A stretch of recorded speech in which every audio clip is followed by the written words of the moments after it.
Sunday morning last வீடியோவோட continuation தான் இது.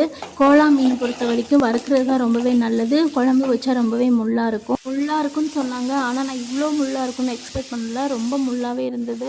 தெரியாமல் குழம்பு வச்சுட்டேன். மத்தி மீன் சொல்லுவாங்க, அதுலேயும் அதிகமாக முள் இருக்கும். ஆனால் அதை மேக்ஸிமம் வீட்டில் அம்மா வறுத்து கொடுப்பாங்க. ரொம்பவே டேஸ்ட்டாக இருக்கும். அது உடம்புக்கு ஹெல்த்தியும் கூட. டாக்டர்ஸ்டெல்லாம் போனாக்கா மத்தி மீன் நிறையா சாப்பிடுங்க அப்படின்னு சொல்லுவாங்க.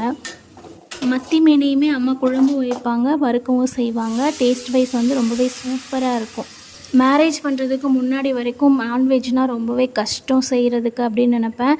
ஆனால் அதுக்கப்புறம் நான் செஞ்சு பழகிறதுக்கப்புறம் தான் தெரியுது நான்வெஜ் செய்கிறது ரொம்பவே ஈஸி. அதுவும் மீன் குழம்புலாம் சொல்லவே வேணாம், குயிக்காக செஞ்சு முடிச்சிடலாம். இப்போல்லாம் எங்கேயாவது சீக்கிரமாக கிளம்புன்னு நினச்சா கூட மீன் குழம்புன்னு நினச்சாக்கா டக்குன்னு வேகமாக செஞ்சு முடிச்சிடுவேன். எப்போவும் மீன் குழம்பு செய்கிற மாதிரி புளியெல்லாம் கரைச்சி ஊற்றிட்டு கடைசியாக அதில் கொஞ்சம் தேங்காய் மட்டும் சேர்த்துக்கிட்டேன். வாழ்க வளமுடன்.